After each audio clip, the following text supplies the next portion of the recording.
Brandon, again, thank you so much for your time. And I have to start off by saying congratulations for recently being chosen for the 2022 class of Black Changemakers. You were a part of 28 current day changemakers from our Black communities who are helping to shape our future. And I am so proud and very happy for you, Brandon. So again, thank you for being here.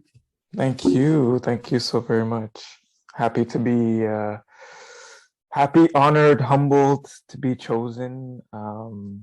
Yeah, it's a nice award and yeah, excited to meet the other change makers and see what everybody's bringing to the table. Yeah, of course.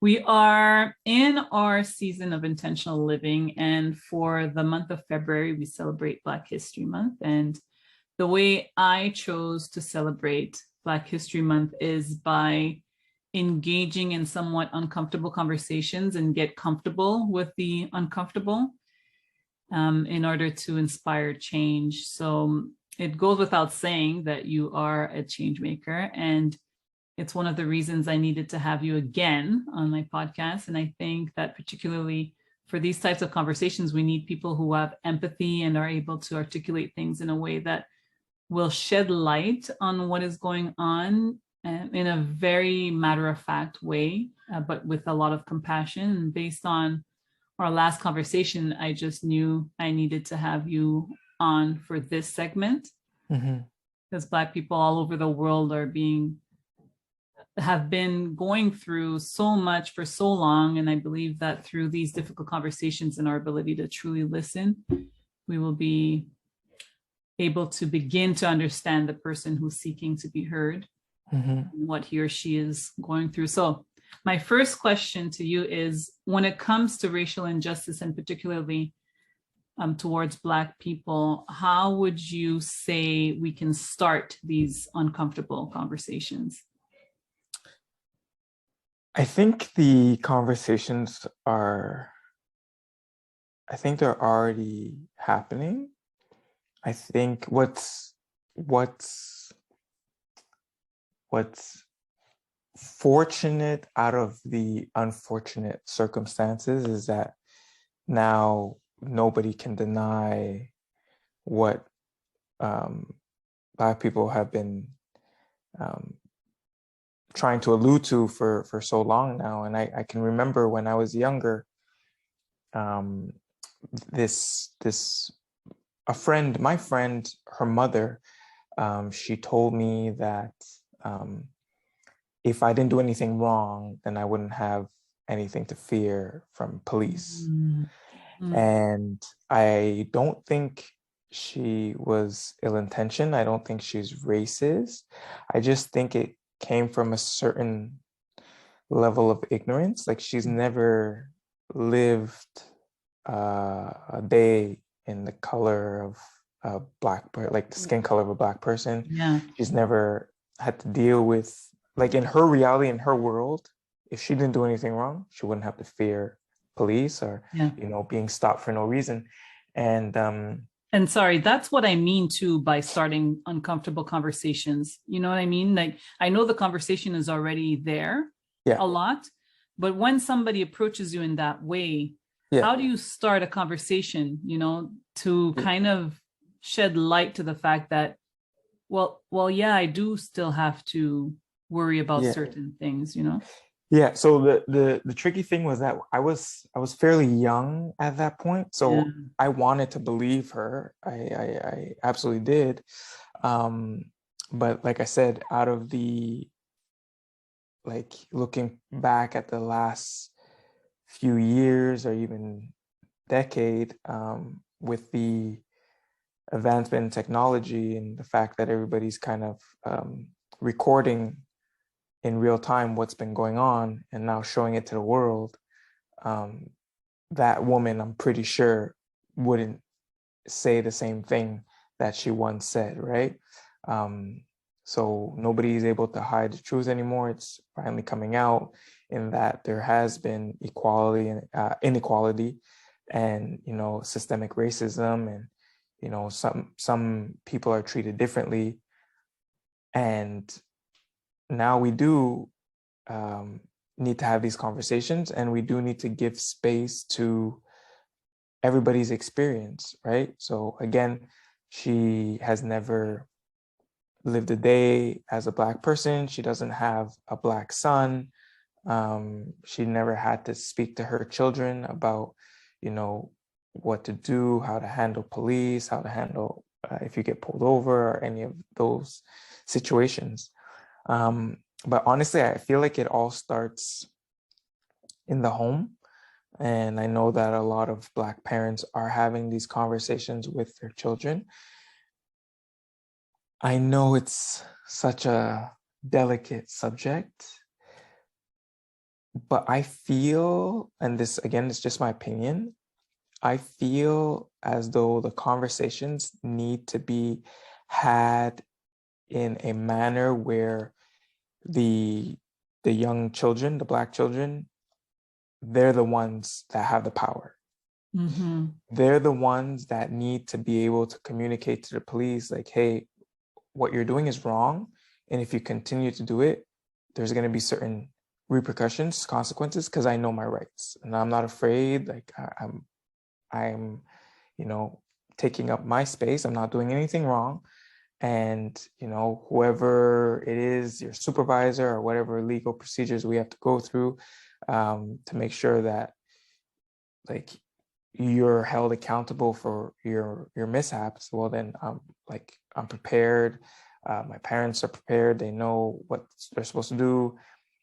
We know our rights. We spoke to a lawyer, whatever the case is. So I would like parents to, instill this level of confidence and take away this level of fear. Because I know like when they have those conversations, it's like, you have to do this, you have to do this, don't do this, especially do this, look here, look there, put your hands here, put your hands here. And again, if you're not doing anything wrong, without being, rude or disrespectful, communicate in a way that like you would communicate with anybody else who's supposed to be protecting your, upholding your rights and your freedoms and stuff like that. So that's that. I think that's a step in the right direction. Yeah, and you're talking about the conversation that should be had between Black people. Most of the times it's Black men, unfortunately.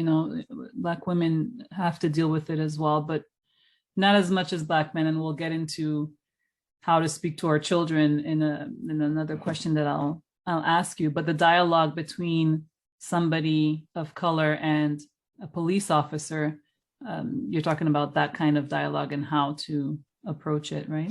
Yeah, like I remember I was working with homeless people a few years back, and I had a meeting with the police headquarters, and I had told them, and I told them that I knew that they knew what I was about to say, and that I knew that they would agree with me, but they wouldn't act on it. And what I said is that whenever they see one of their colleagues doing something wrong, that it's their duty to stop them. You know what I mean? And you're doing them a favor. You're doing everybody in that situation a favor, because at the end of the day, like there are bad police officers.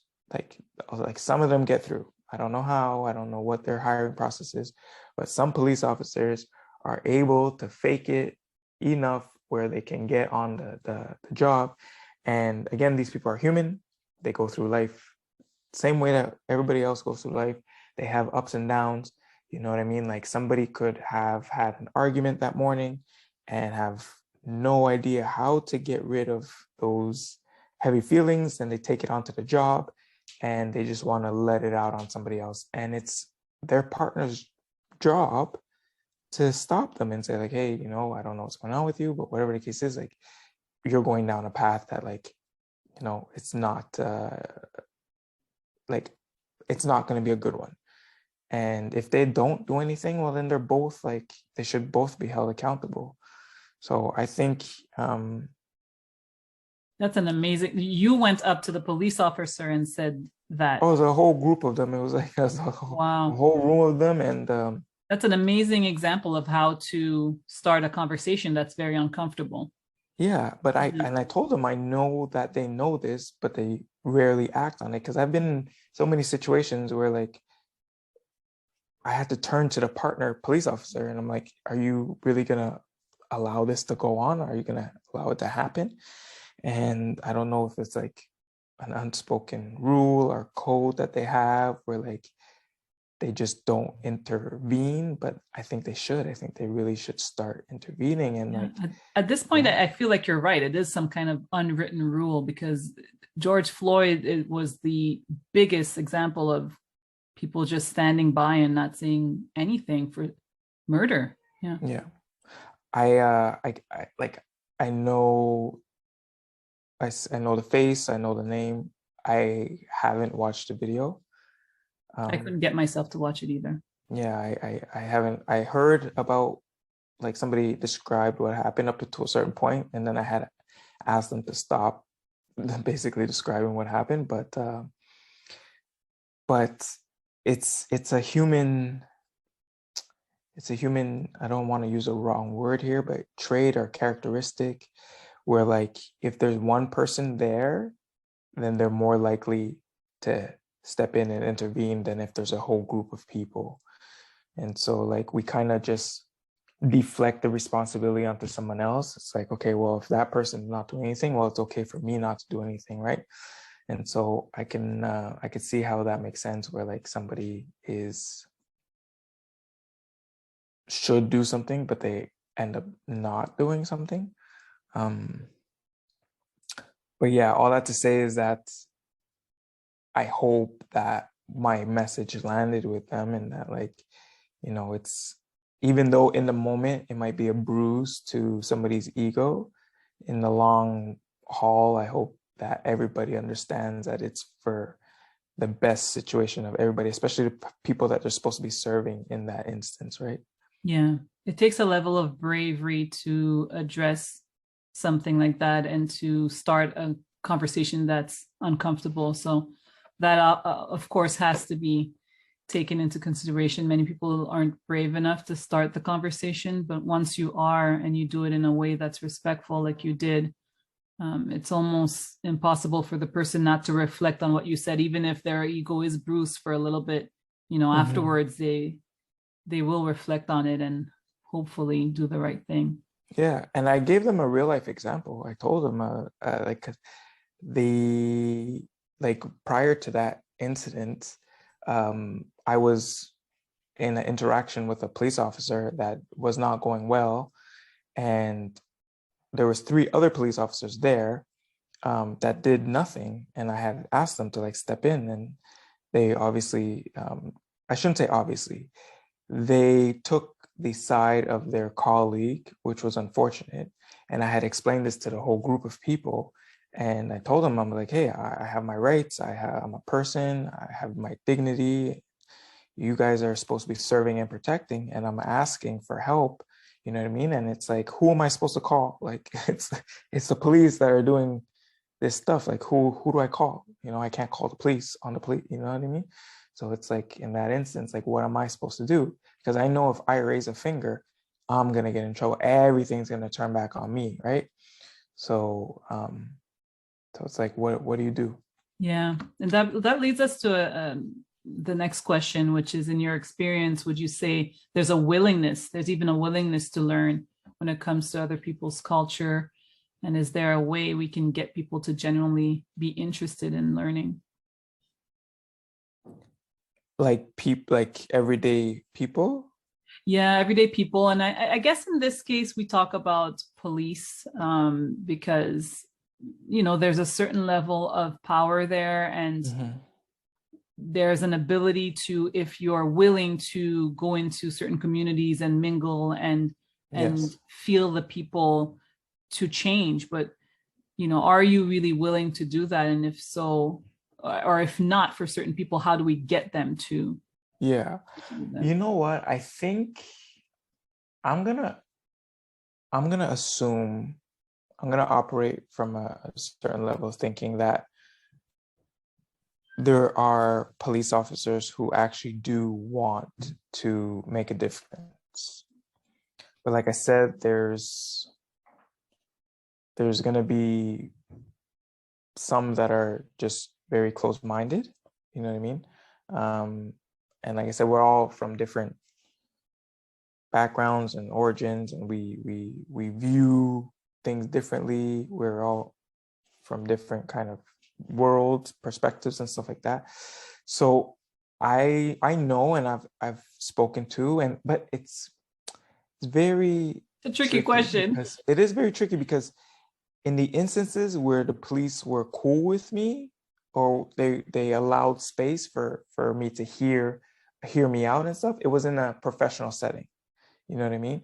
But like, let's say, for example, I was in a professional setting. Let's say, for example, I'm walking down a street in inner city neighborhood, dressed a certain way. Are they going to still give me that same courtesy? You know what I mean? Are they going to approach me in that same kind of with that same energy, right? So I can say like, oh yeah, this police officer is nice and it's cool, and that's the way he interacted with me. But it was because it was in that setting. Maybe it's because the age that I'm at now. But let's say again, if I'm a 13, 14, 15-year-old teenager in a certain neighborhood, are they going to still, that same person, are they going to still afford me that same courtesy? And to be honest, I don't know. I don't think so. I've had an interaction with a police officer when I was 14, and I ran into that same police officer in a professional setting where the company that I was working for had to work in collaboration with the police, and he was very different. He was very different. So I don't know if it was like if he's grew or evolved, or because it was a professional setting, or you know what I mean. So it is very tricky. But like I said, I want to assume that there are good police officers out there and that they want to make a difference. And some of them like want to think outside the box and kind of start to mend that relationship with the communities that they're policing. Yeah. So I've seen videos where there was a huge dodgeball game at a park, and police were playing dodgeball with the people, and I was recently approached by a police officer in the East End of Montreal to get my story out there and to get yoga out there for those communities. So this level of thinking outside the box makes me believe that they actually do want to do good, and they want to have a different approach, and they want to mend those relationships. But on the other hand, like I know that they're kind of confined and bound by a certain mode of operation, a certain way of doing things. Yeah. So it's to find that balance. But I mean, at the end of the day, I feel like there's still no reason or excuse not to do the right thing. And I put air quotes there because the right thing can kind of like, there might be a gray zone, but like, I don't know, abusing your power or not upholding the law, that's clearly the wrong thing. Yeah. And just the example that you gave about the dodgeball and them being almost like invited to like a dodgeball, that's an interesting way to kind of get people interested as well, like integrate them into the community and see how we live, see how we eat, see how we have fun, see how we love. And then, then somebody whose ego or perspective may be not ideal could start shifting that perspective. So that's I agree with that. I agree with that. It's like you can't just come around when there's a problem, right? You have to come around more often, and people have to be able to associate you, like not only like, oh, that whenever I see a uniform, it's either a problem or like they're taking one of my family members away, or they're they're doing something that's not making me feel comfortable for whatever reason. It's That's like come right. around when the summertime is happening, people are outside, they're having block parties or whatever the case is. Like come get involved with the community and play the games and again start to build and mend those relationships. That's right. That's right. So let's break down the word privilege and what it truly means. I think that I was talking to a female mutual friend of ours about Amy Cooper and how she'll go down in history as one of the people who was able to allow us to witness privilege in such an unapologetic way, like so raw, so real. And the fact that she was able to assume that her whiteness combined with her quote unquote feeling threatened would automatically result in a not so favorable outcome for a Black man. She was kind of just the epitome of privilege, right? So how would you say that the word privilege can be expressed in a way that is truly understood from people who may not, they might hear the word privilege and be like, oh, there they go again with that word privilege. Like, how can that be expressed in a way that's understood and not just thrown around? I don't think privilege is a bad thing. I think if you're privileged, depending on where your privilege is, I think you're fortunate. I just feel like you need to acknowledge that you have this privilege. Yeah, and what I mean specifically is the white privilege, privilege Right. over, Right. So to say, like, for example, if it's a white person now, that's like I've heard many white people say, like, yes, I have this privilege for whatever the case is. Like, I know that, like, I can do this or that, and like I won't get in trouble, or I have things easier, or because of the way the system is, I'm privileged. But there are some white people that are actually trying to undo that, right? They're trying to make everything a level playing field.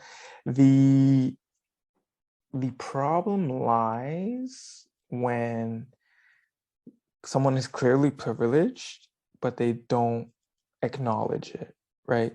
They want to assume that like they're in the position that they're in solely based on the fact that they worked hard or whatever it is, other than them being born into that situation, right? So again, I don't think privilege is in of itself is wrong or bad. I just think that you just have to understand that like some people have a certain level and some people don't. Like me as a Black man, I have certain privileges. I know that like for the most part in whenever I travel, I can, depending on the country, I feel like I can walk down most countries at any time of night alone. You know what I mean? Like I went to Spain this last September, and I left a group of friends that were hanging out at a bar, and I decided to walk back to the hotel by myself. And it never occurred to me that like, oh, I was unsafe or something could happen. And I actually got lost and flagged down a driver, asked him for directions. And he was like, oh, I'll bring you, He was like, come in my car and I'll drive you there. And at no point did I feel unsafe. Now, if I were to tell a woman that she could go to Spain and walk at any time of night and get into a random person's car without having fear, and then argue with her if she was like, no, that I can't do that, it makes me feel unsafe, I'd be like, no, you're being unreasonable. That's me speaking from a certain level of ignorance and not acknowledging my privilege. Yeah. Right. So I feel like that's where some white people, that's how they sound, right? It's like, oh, you can do that. But I was like, no, I can't. I've tried it and it didn't end well. Or somebody that I know that looks like me tried it, didn't end well. Or I didn't get that job because of like this. And it's like, oh no, well, you must have not got it for some other reason. It's like, no, man. You just raised an aha moment there for me, because anytime that one class of people will say, no, in that situation, I would not feel safe, or in that situation, I think that I would be judged in this way, or in that situation, fill in the blanks. Anytime that that happens for a certain class of people, and you know that it doesn't happen for another, that's privilege. Right. You know, like when for instance, a Black person tries to get a house in a certain neighborhood and they do not get it, in the back of their mind, it'll always be like, I wonder if it's because I'm Black. So it's not always the fact that it will always be because of, but as soon as the person has that little doubt in their head, then there's privilege for somebody else. Yeah, exactly. Exactly. And it works with, job opportunities, property opportunities. So it's just to acknowledge that, unless you flat out hear like, oh, you didn't get that job because you're Black, or you didn't get that job because you're a woman, or whatever the case is, then again, you'll never know for certain. But people are not they have intuition, they're not stupid, right? So it's just to actually acknowledge someone else's reality, and say hey, this could actually be a possibility, and that in of itself is privilege, right?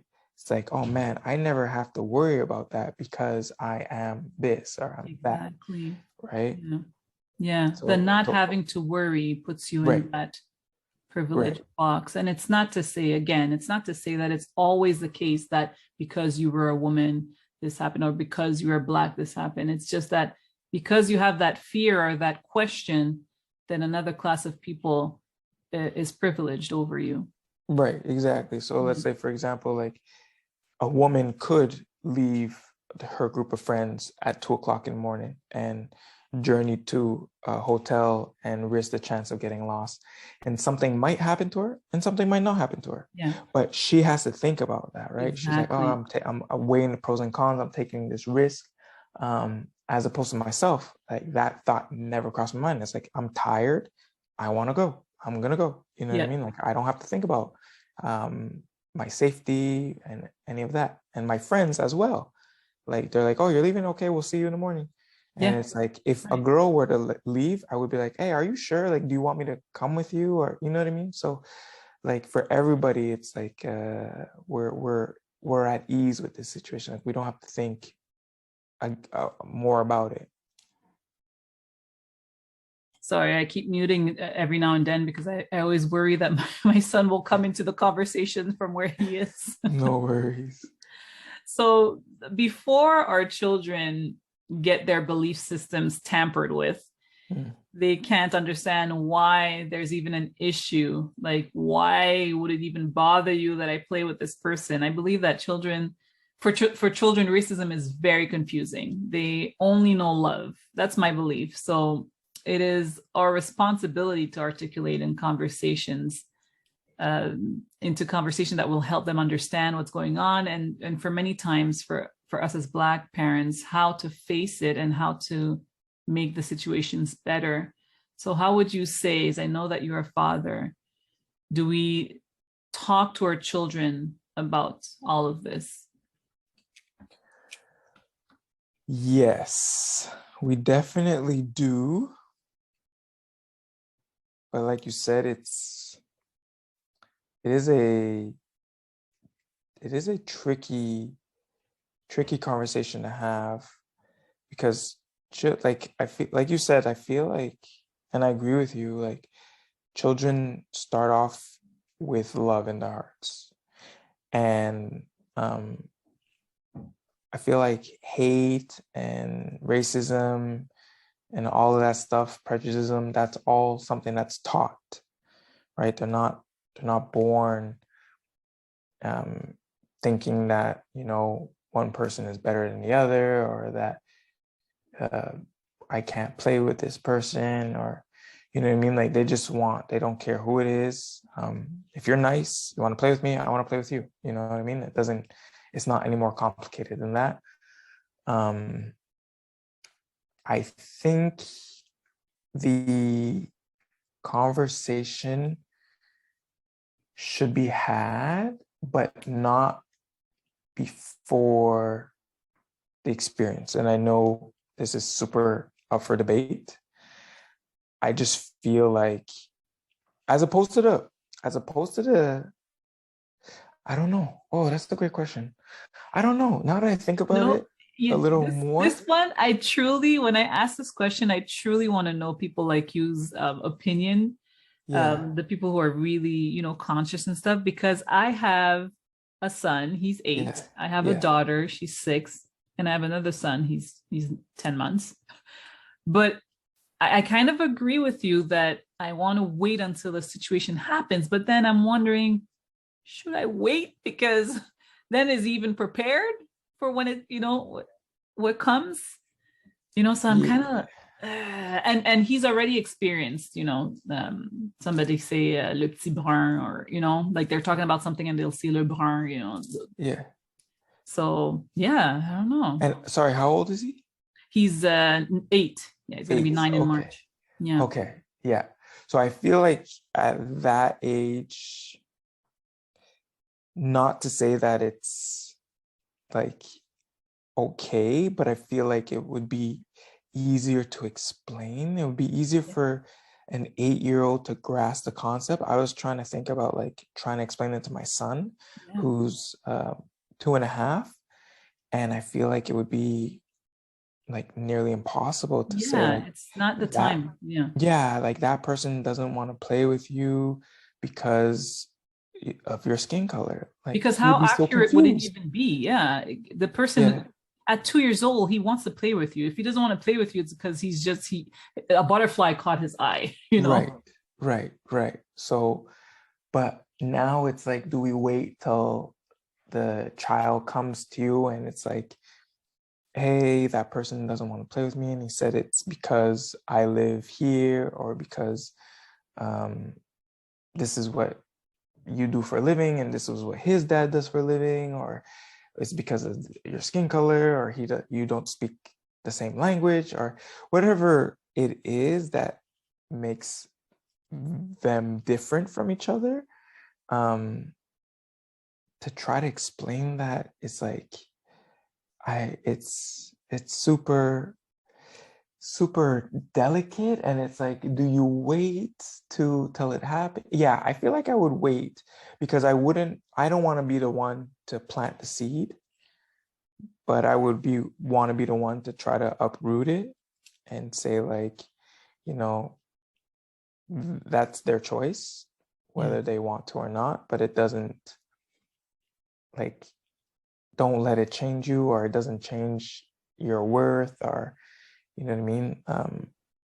I've been struggling with that a little bit, and I did have to wait until there was a little comment, because it just happened.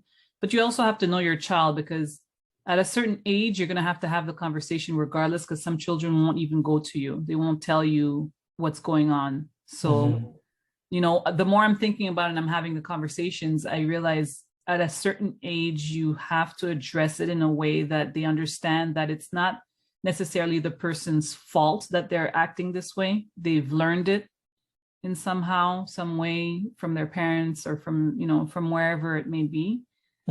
That they need to just be prepared that people can say hurtful things, and hurt people, right? Right.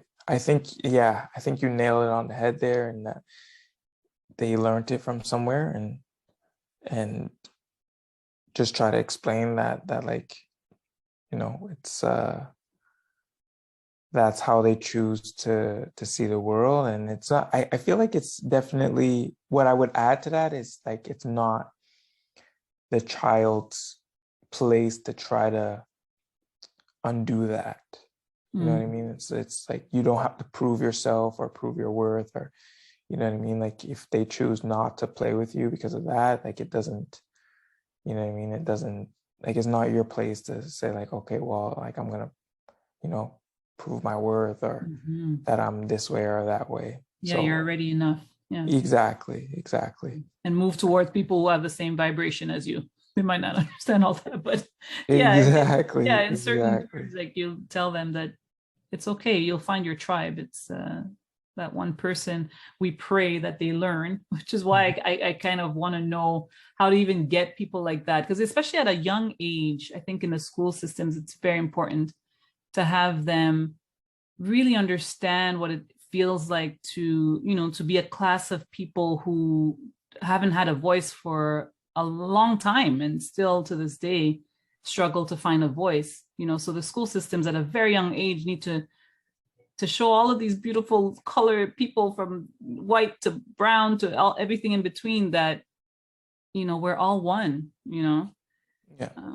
Yeah, that's my opinion. The school system really needs to get involved in this, because sometimes parents don't give the good example. Like, it's just the fact, right?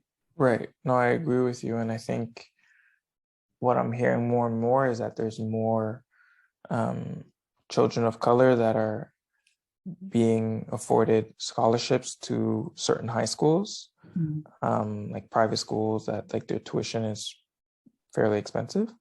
So I think that's really a step in the right direction, where a bunch of these privileged white kids are now going to school with like a person of color, and like, you know, they're kind of being exposed to them and their reality and all of that way before they even leave high school. So I think that's really important, because chances are they're not seeing them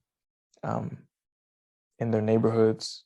They're not seeing them in their inner city leagues that they play in. They're not seeing them, like, you know what I mean? Like, chances are these kids are playing like hockey and stuff like that, or whatever the case is. So the fact that they can, you know, see them for 5 years nearly every day, I think that's huge, right? Huge, so yeah.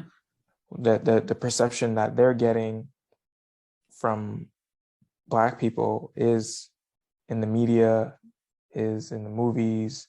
And, you know, I think as of recently, there's a lot more positive representation for, you know, in the media and in music, in the culture overall for Black people. But like going back 10, 20 years, you know, the music wasn't always the best. The movie representation characters weren't always the best. And again, people are not actually making the conscious decision to say like, oh, this is a movie, you know, not all Black people are like this, or this is entertainment, this is a rap video, not all Black women and Black men do this. So to see just a normal Black kid going to school with you, I think that's huge. It's huge. And at a young age, like you say, for 5 years, they follow. And when you're a child, you're so innocent, and the questions that come out of your mouth are innocent as well. So they will see the difference. They'll see that somebody's brown, but it won't bother them. They'll ask questions. Oh, why is your hair like that? They want to touch you, you know, but it's so innocent at that age. So they grow to learn to know the person for who they really are, and not just, you know, the little differences that they have. So yeah, I think that's it's crucial to expose at a very young age. Most definitely. Yeah, like you said, children are coming from a place of love and curiosity, right? They're discovering the world for the first time. And like, if all their family members are white with, you know, blonde hair, blue eyes, and then they go out in the world and they see someone different, it's like, oh, that person's different. But, you know, it's not like, oh, they're better or worse than I am. They're just different, right? Yeah. And and the teachers have to be so well chosen, because, you know, they play a huge part in kind of interfering in certain conversations that children can have.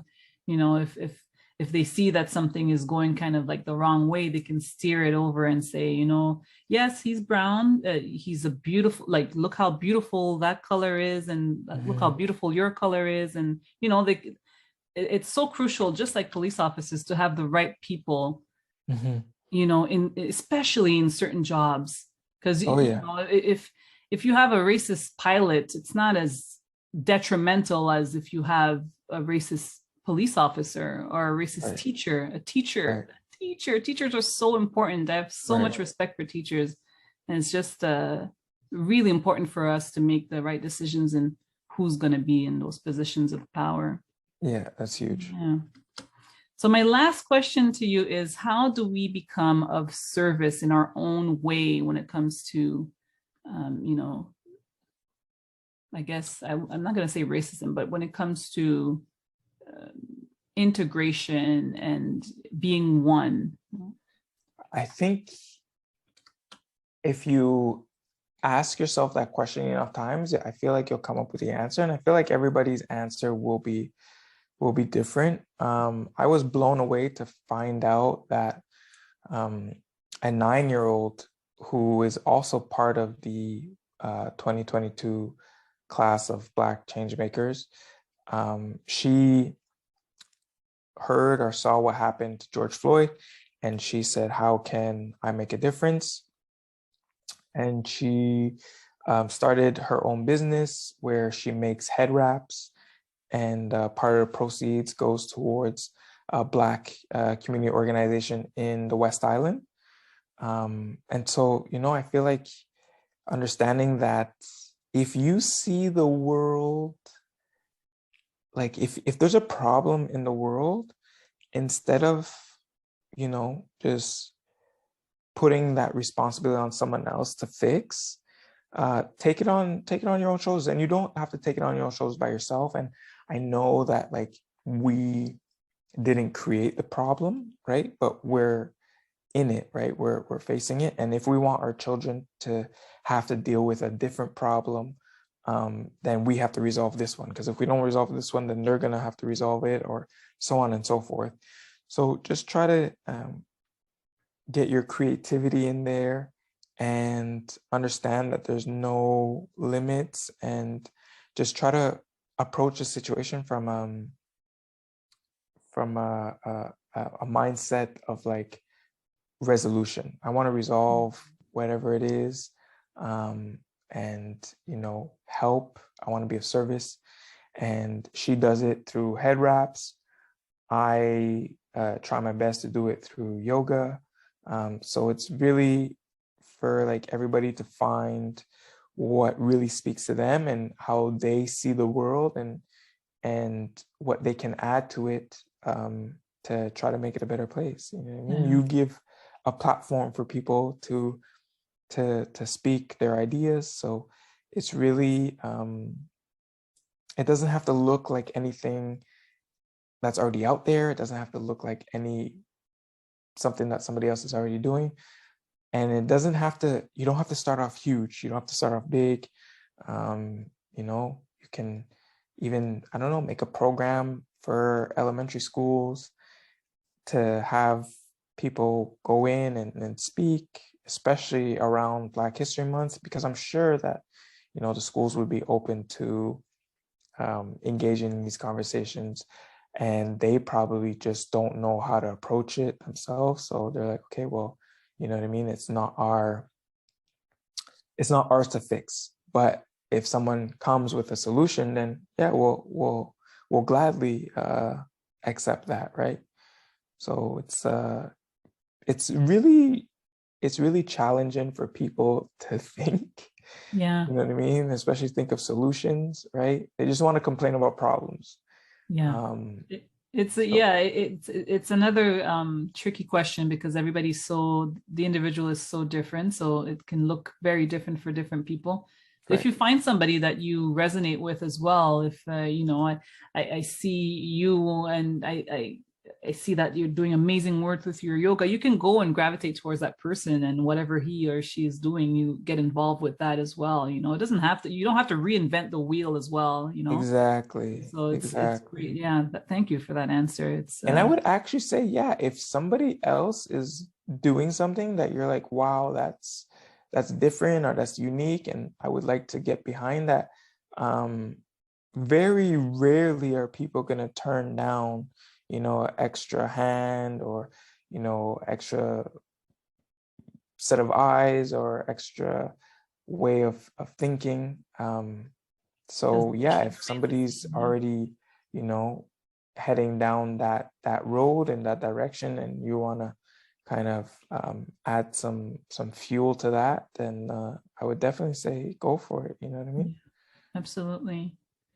Brandon, always such a pleasure to conversate with you. Thank My you so much pleasure. for your time. Thank I hope you. people get a lot out of this, because I know I did. I had a few aha moments where I'm like, oh, with the children and with the, yeah. So thank you very much for this conversation.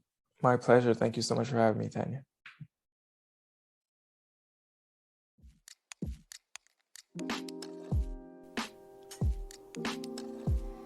As always, I thank you for tuning in. These episodes are meant to be of massive value to you, and so I hope you got something out of it. And if you did, all I ask in return is for you to give it a thumbs up, give it some love in the reviews, share with 1 or 2 friends whom you know will benefit from hearing this content. Check out the links in the description. Continue to lead with empathy, and I'll catch you on the next episode. Many blessings.